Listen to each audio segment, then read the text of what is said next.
নমস্কার বন্ধুরা, স্বাদে আহ্লাদের পরিবারে সকলকে আরও একবার স্বাগত জানাই। আজকে এখানে সারা দিন বৃষ্টি, নিরামিষ দিন শনিবার, যার জন্য আজকে এই ভাজাটা করার খুব ইচ্ছা হলো। বৃষ্টির দিনে ভাজাভুজি খেতে কার না ভালো লাগে। চলুন তাহলে দেখা যাক এটা কিভাবে আমি বানালাম। নিয়ে নিচ্ছি গ্রেট করা পটল,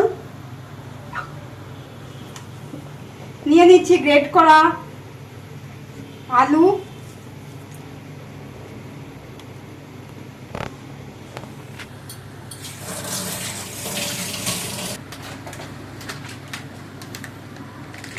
দিচ্ছি হলুদ গুঁড়ো,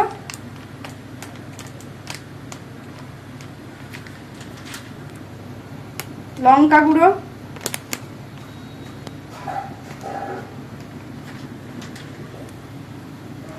এখন লবণ দিচ্ছি না, দিচ্ছি পরিমাণ মতো বেসন, অল্প পরিমাণে বেসন দিলাম, কাঁচা লঙ্কা কুচি, অল্প পরিমাণে চালের গুঁড়ো, দিচ্ছি গোটা পোস্ত, দিয়ে দিচ্ছি সামান্য পরিমাণে একটু চিনি, লবণ আমি পরে দেব। দিচ্ছি 2-4টে কারি পাতা আর একটু বেকিং সোডা। আমি এটাকে হাতের সাহায্যে ভালো করে মেখে নিলাম। একদম শুকনো শুকনো মাখা হবে, বেশি পাতলা করব না।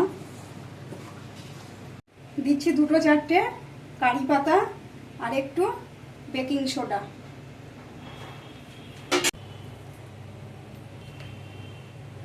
দিয়ে দিচ্ছি পরিমাণ মতো লবণ।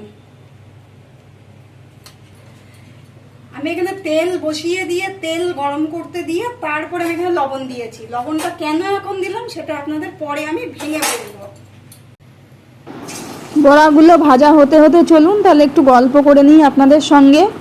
এই গ্রেট করা পটল আমি আগে কি করেছি, আমি গোটা পটলকে আমি ওই হালকা উপরে যে আঁশটা থাকে ওইটাকে আমি ছুলে নিয়েছি। ছুলে নিয়ে তারপরে ওটাকে আমি জলে ধুয়ে গ্রেট করে নিয়েছি।